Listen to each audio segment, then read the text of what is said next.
Hey, everybody. Happy Saturday to you all. We are back once again for our weekly Light Diffuse breakdown. In this video, what we cover are the top game environments in which you can find value and build around to hopefully propel your lineups up the leaderboard come Sunday for the NFL Main Slate. This week in particular is kind of gross. We're going to get into it shortly, but I just want to make a pretty big disclaimer here. This article is not like article because we also have it on the site. I have a short form written version of this video, which will also be linked in the YouTube. But if you don't have time to listen, I just give you a short order, like here are the environments you can go to.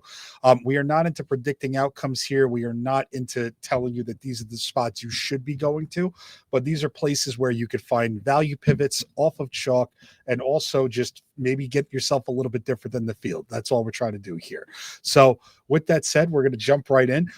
So week 12, actually pretty good comparatively speaking to what we what we thought might have happened, actually did happen. We did have the Emmanuel Wilson chalk bomb that just absolutely decimated a lot of people if you didn't swap onto it, me included. I had him in some spots, but not a ton. But that's what happens. Backup running back against one of the top run units in football at chalk. If that beats me, I'm just never going to win, and that's okay. So this week in particular, very, very gross. We have a bunch of low totals everywhere on this slate. There's not really any sort of high confidence places that we can look at and say, hey, offensive production at their price tags is going to happen. And I kind of love that. I love embracing the uncertainty. So I have 4 game environments that I identified, and then I'm going to go to the stacks, which I prefer to probably go to this week. But let's get started. So the first one I want to talk about is the Houston Texans and the Indianapolis Colts game here. So there's some interesting nuggets here. And this is CJ Stroud is going to be a little bit chalky and rightfully so. This Colts defense is just not really that good. They've never been that good. I target them every single week I can because they just produce elite game environments and their offense is so efficient that usually Texas, a team will get pushed into a spot where they need to throw a lot more. And, the Colts right now, they're only 3.5 point favorites at home here against the Texans. Divisional matchup. This Texans defense is very staunch and very, very strong. And, tough to run on them, tough to, throw on them. The reason why I wanted to highlight this first is for a few reasons. Number one, the situation with Daniel Jones is if he's going to play with a broken fibula, I don't think I want to touch those pass catchers, but what it does tell me is that you're probably going to get the heaviest dose of Jonathan Taylor that you could possibly imagine. Probably an unhealthy dose, some would say. So, in my opinion, I think starting this game, getting really quick and easy with it, I think CJ Stroud finds chalk at $5,000. They're going to have to throw a little bit more here. Indy has been decent against the run game, not like super, super stout, but I just don't think they're efficient enough really on the ground. I think they're just going to have a little bit more success through the air. And what really makes this stack special here is that you can use some of this other cheap value that they have to differentiate, right? I think this is a quintessential triple stack spot too. I know some people have been lucky with those over the last few weeks. Here, you go Nico Collins and Jaden Higgins, 5,700 left per person. That's great. You want to go Nico Collins and Christian Kirk, 3,400 per person. Sorry, 3,400 for Christian Kirk, 5,800 left per position. You want to go, the chalk donkey version of the stack with Dalton Schultz. You're left with 57.5 per player left. Honestly, this is very cost effective, especially with the efficiency increases that they've shown. I know that CJ Stroud wasn't under center for those, but look, I don't think Davis Mills is a better quarterback than him. I think CJ Stroud's going to be fine. And also, before he got hurt against Denver, he started putting up some better performances, right? He lit up the 49ers. Houston, Seattle, tough defense on the road there. Still threw for 230 and 1. Home against Baltimore, away at Baltimore, 4 touchdown game. I think this is a game where you can see CJ Stroud have that 3 to 4 touchdown performance here. The other reason why I wanted to highlight this, outside of just the fact that it's a cost-effective stack, and in large field, small field play, this is going to be pretty popular. Large field, I think this is an amazing MME stack because you could just make so many combinations, right? If you wanted to take, I'm just making this up, you wanted to take 10 to 12% of CJ Stroud stacks in your 150 max, you could just really fuck around with all of these combinations. You want to go Collins Kirk, Collins Noel, Collins Higgins. You want to skip Collins and go Higgins Schultz, right? And honestly, that's really not a bad route to go, because when you look at this too, and Jaden Higgins, pretty good spot last week. He scored. Christian Kirk also scored, big red zone threats, right? If you take this stack and you have 6,200 left per position, you could go play Jalen Waddle as a pivot off of Collins. You could play Buka, McConkey in a great spot, Olave in a great spot. Like, you have a lot of guys here that could probably replicate Nico Collins' ceiling. So if he just happens to have that middling game, or other guys happen to catch touchdowns, the perk here is that this is completely too cheap. If CJ Stroud throws for 303 and Nico Collins doesn't catch any of the touchdowns, and Schultz goes, 5 for 50 and scores, Kirk goes 5 for 50 and 1, right? Like, that could be enough of a cheap stack to get you all these other pieces. And look what you could fit around this. You can go and get, and again, I just want to make everybody clear before the messes come from me. Nico Collins is a fucking great play. I'm not telling you not to play him. But if you want to get creative in a way and stack the chalk, which is CJ Stroud, differently, this is how you could do it. You want to game stack it with Jonathan Taylor, take all the volume you can handle. Look at that. That's still easy. Pair that with Seattle Seahawks defense. Awesome. Maybe you want to go grab a, Chimeri DK. You want to go grab a Tez Johnson. You want to go grab a, let's go grab Darnell Mooney in this man-heavy matchup. You can go grab another receiver up here that we said could maybe replace Collins, and Jalen Waddle. All of a sudden, right now, you have decent amount. Let's go drop that defense down. Let's go play this. Let's play the Steelers, right? Now look at this. Now you have 6,400 left. You have somebody who can have the ceiling game that Nico Collins can have. You still can get the touchdown equity elsewhere. Just an interesting way to go about it. So that's one of the build paths I like. To talk about the cold side, I don't think there's I don't want to overplay this like Daniel Jones injury, but Daniel Jones been very, very good to start the year. Reports are coming out that he's playing with a broken femur, which is just like, I don't know how you're doing that. I don't know. I don't really want to touch any of this Colts passing game, especially against the Texans. Also, Tyler Warren just popped with an illness Q tag as well, like right before I hit record on this. So there could be some finicky stuff going on there. I just think Jonathan Taylor, this is really what can set this off. Jonathan Taylor has run very good against bad teams, and he's even got some smash spots against good, he's killed the bad teams, and he's done well enough against good teams where you can consider him. This Houston Texans defense, they're good. They're very, very stout. Every team kind of gives up everything. And over the last 3 games, they've actually had their yards per carry that they've been giving up upwards. They've been getting worse against the run. They're giving up almost 5 yards per carry over their last 3.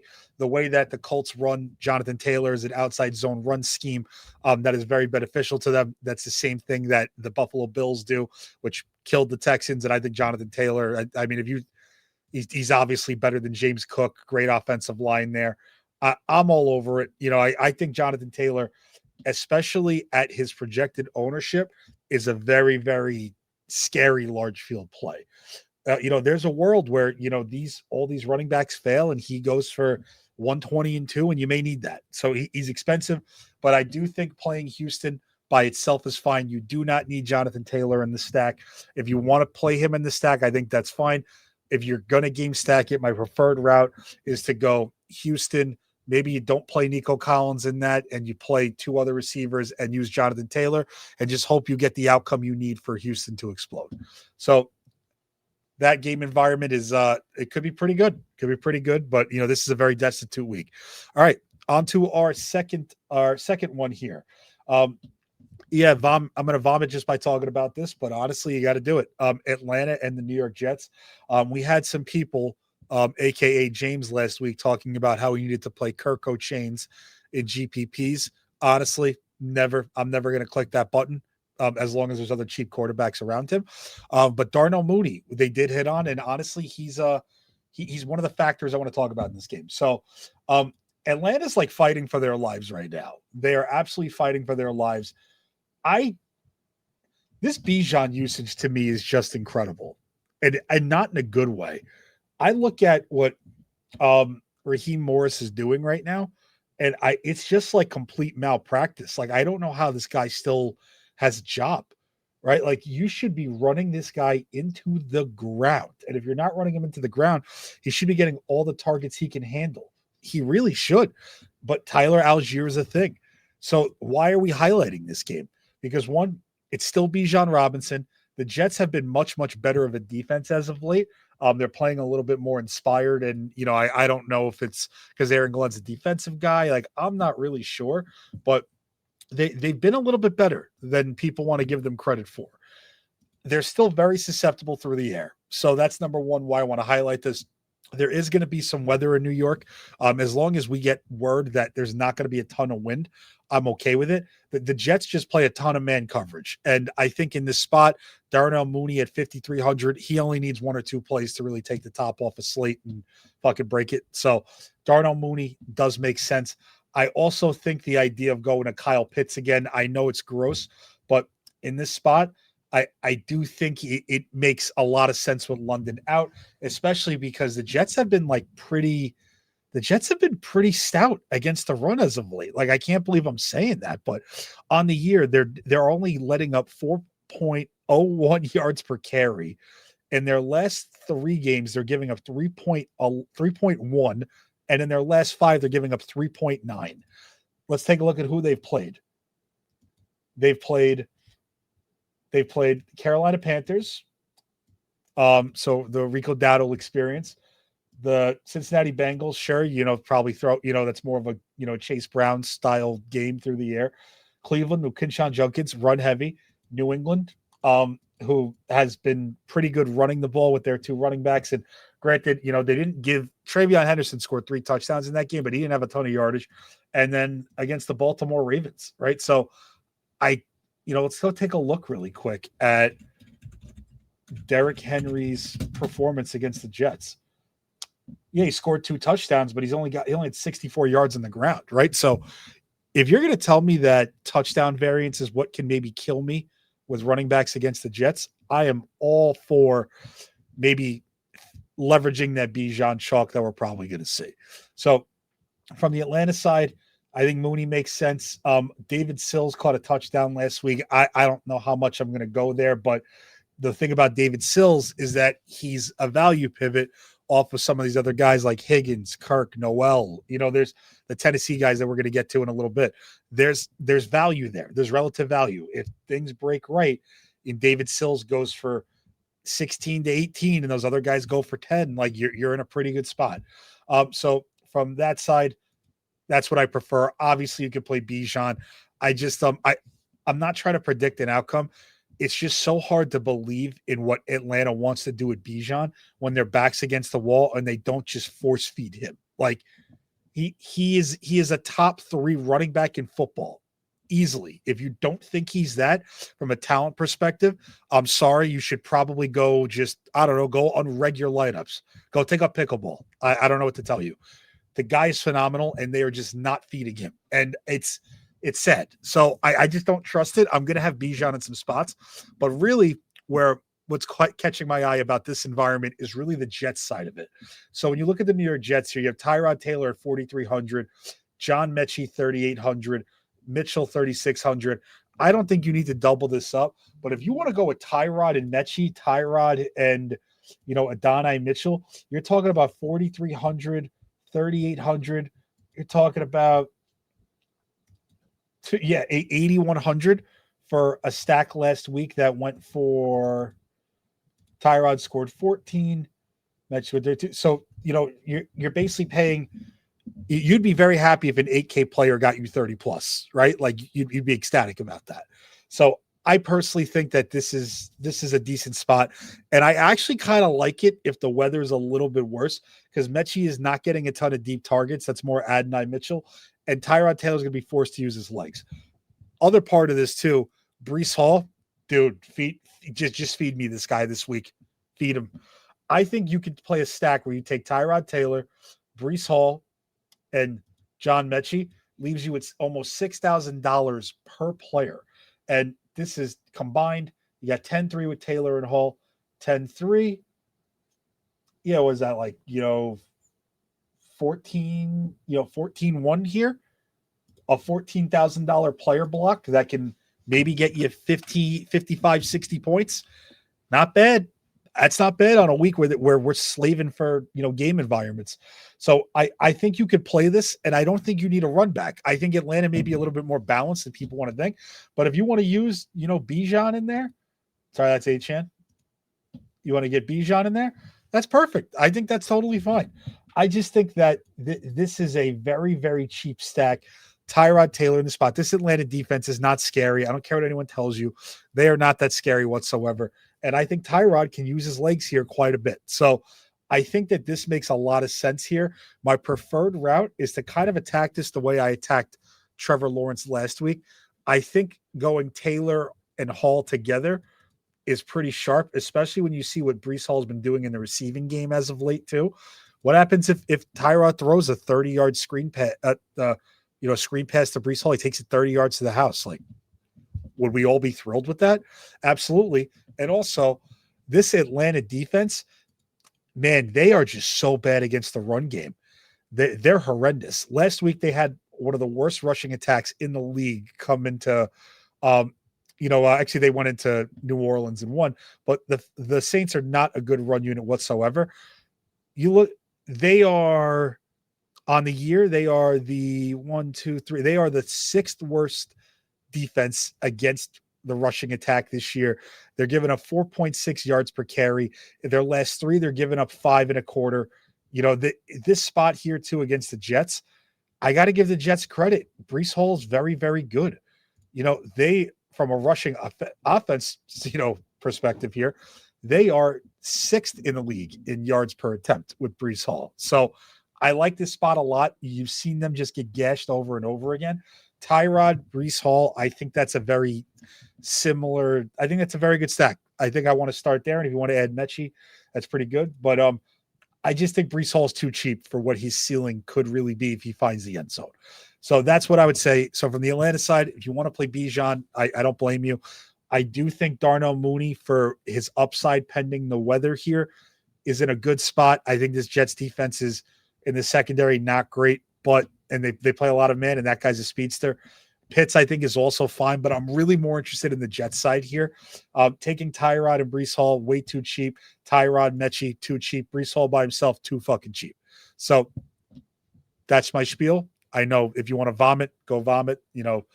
That's fine. I'm going to start putting a disclaimer on these videos that you should probably keep a bucket next to your desk, phone, wherever you're, watching this from. But I digress, and we move on. So next game environment.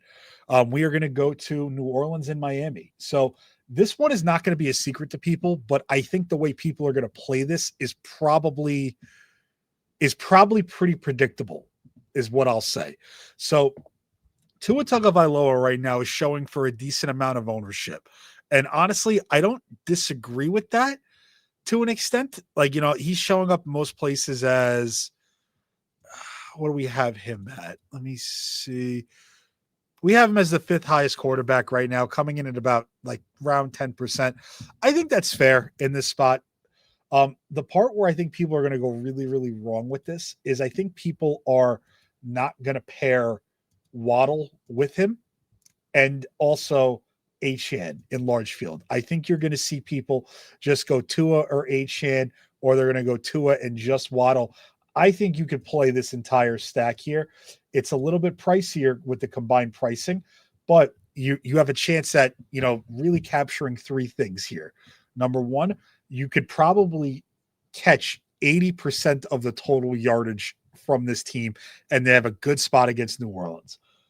Number two, you could probably catch all of the touchdown equity from this side, which I think is also impressive.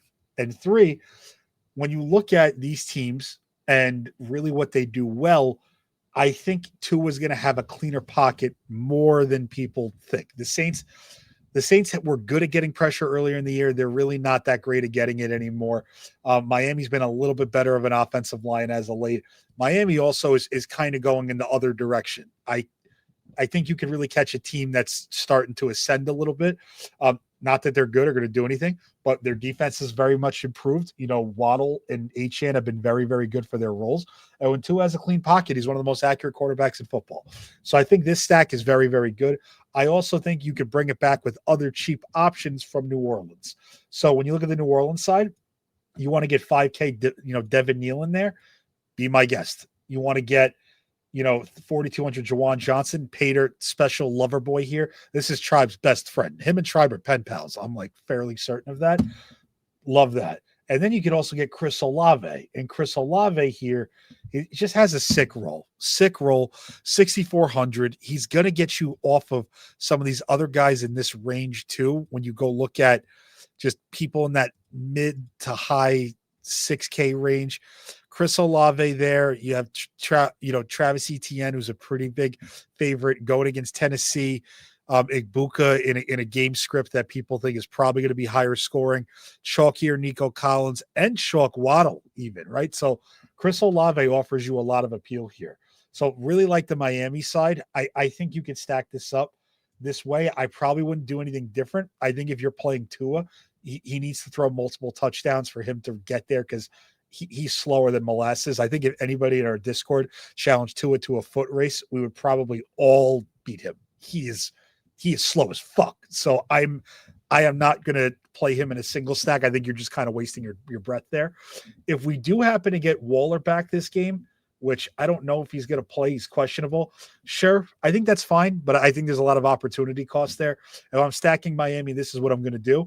But I also think this player block in itself, Achane and Waddle at 15-1, expensive, but could be worth it, especially when you go look at how close that they've been to really just slamming this slate, right? Like 15-1, you have Achane, 43-point upside. We've seen 40 from him once this year. We've seen a 34-point game. Waddle, we've seen in that same game where he scored 40, 84 and a touchdown. He has 16 more yards. That we're talking about this performance a lot differently. LAC2, 95 just missed the bonus, right? Like this player block is very close to giving you the points you need.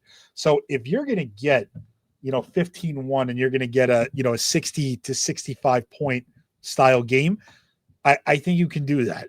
Is it my preferred player block? No. But I think if you want to capture all the offense here, this is a good way to go about it. Let me go check their team total really quick and just see. Yeah, Miami's got a 25-point team total. They are they have the third highest team total on the slate. So just put that into perspective. In terms of passing touchdown expectations, we have them third highest on the slate. So more often than not, Tua is throwing 2+ touchdowns here. I like this setup to do that. So that's Miami. Now New Orleans here. Tyler Shuck. Again, Miami's been better on defense. They've been getting a little bit more pressure. I just don't have any confidence that they're going to be able to really run the ball here. So you're going to get me Tyler Shuck here, drop back 43 times last week in a game that they were down to Atlanta. You could pair him up with Olave, 6,400, and Jawan Johnson. Very cheap stack here. 10-8 for just the Shuck Olave combo if you don't want to double it. You got 10-8 there.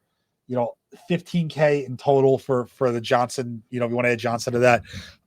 I think it's just too cheap. And then it's a natural pairing to go put in Achane.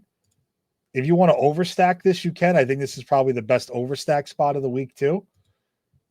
You play that, fill in the rest, go grab, because defense doesn't fucking matter. We'll go grab the Steelers again at wide receiver. You can go grab, go grab fucking who's Jaden Higgins. That's the guy we liked from Houston. Go grab Jaden Higgins. Go grab Breece Hall. 7,400 left. You can go grab Justin Jefferson, Bucky Irving, Nico Collins. Want to grab, you want to double this player block. That's totally fine. You want to go grab, does anybody have running back you want to play? Maybe not. You want to go grab, maybe we move off Higgins. Maybe we move down from the Steelers. Yeah, like I think there's just a lot of things you could do here. You want to go get, Gadsden, double tight end, move up elsewhere. You can. It just gives you a lot of flexibility. So even if you don't want to overstack it, take it from here. Take it from here and fill in the rest. So I I think both sides of this game are pretty appealing. I would say the Tua side is a better small field stack. Tyler Shuck is definitely an MME consideration, 110%. Would not play him in small field, but I would definitely play him in large. So that's my preferred route.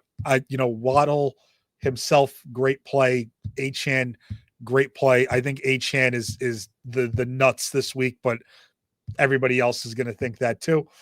So naturally, the week I get on the nuts play, he's going to go for 30 yards and like turn his ankle in the first quarter or something. So yeah, it's just how my life goes recently. But anyway, yeah, that's what I would do. And then on the New Orleans side, Olave smash play. Devin Neal, 5K. You got to consider him. I'm not confident they're going to run the ball well, but he is a very good receiving back. So his floor is incredibly, incredibly high. So yeah, that's how I would attack that game. And moving on to our final game environment, which I think is a probably crucial build around. It's getting some love, not as much love as the Houston game, but nonetheless, we're going to talk about it. All right. I promise you, I am not a Shamiri DK fanboy. I am not related to him in any way, shape, or form. I am a few shades lighter than that gentleman, so we are not related. Am I probably his biggest fan, though, outside of his mother? Yeah, probably. So this Tennessee side, Cam Ward is getting a little bit better every single week. They play from behind every single game. His attempts are up. He's getting a little bit more efficient too. Like his passer rating's been much better the last two games. He's starting to run a little bit also, which I think is very impressive. And also too, this is the weakest matchup he's going to get. The part that I really like about Tennessee is that it's not a question as if Jacksonville is going to push them. It's just a matter of like how they do it. Like Jacksonville's going to score here. We said this last week against the Cardinals. They're going to find a way to put up points. It's just what they do. Them and the Bears are so funny to me because we look at their quarterbacks and we're like, man, they're really not that good, and their receiving options are, not playing that great, and they have a bunch of drops. But at the end of every game, they got mid-20s to low 30s points on the board every single week. So this week, just look at this. You start with Cam Ward, play Chimeri DK, who is by far he's the number one in that offense even before Ayomanor came back. This is where I think it gets scary. Chigakonkwo he didn't practice Thursday. He was limited Friday. If this guy doesn't play, you want to play Gunnar Helm? Look at that, dude. Look at that. You're talking about 11,600 for a player block that if, let's say, Helm found the end zone last week, this player block is getting you north of 60. Just think about that. We would take that. We would take that from a, two-player, 10K combo, right? Like we would take that. We would take that from a two-player 14K combo. And now you get 11.6 with this upside. This is what really sets it off for me. And this is why this is my favorite game environment. You could natural pairing. You want to play ETN, who at 6,500 is getting a ton of work in the passing game and getting all the attempts, and they like him in the red zone. Beautiful. You want to take one of the wideouts for Jacksonville? You want to take Brian Thomas? You want to take Parker Washington? That's fine. You want to take Brenton Strange, 3,700, came back into a sick role. Love it. Titans give up a ton of explosive plays on the ground here too.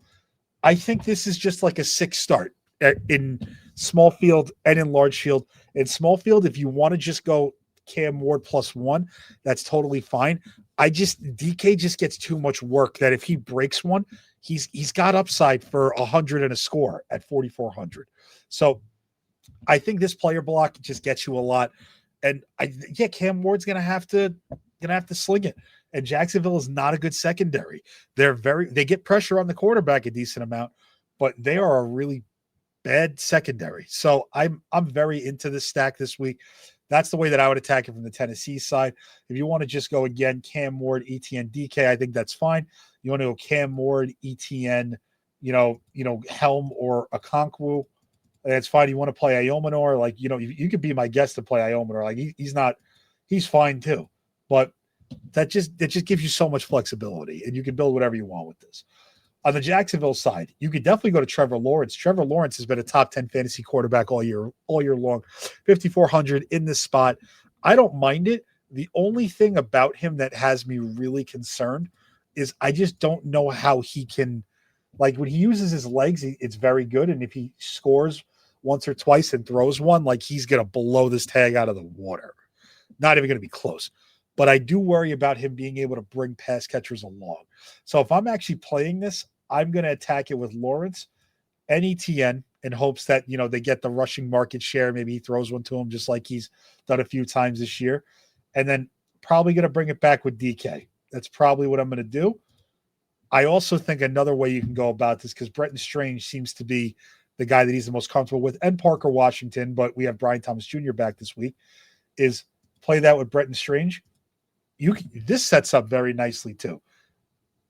If you don't even want to bring it back with anybody in Tennessee, you don't have to either. But like this player block is just really, really cheap. You're talking about 11-9. You're talking about 15-6 for this group right here, who put up 14 last week, 20, 34, and 21-55. And again, Strange, really close to that 100-yard number. What if he gets 100 yards and a touchdown? Just saying, like you're talking about this block that can give you a 4 to 5x upside with this price tag. So I do think that there's some meat on the bone here, 110%. I prefer to attack it from the Tennessee side, but in most of my lineups, I'm probably going to want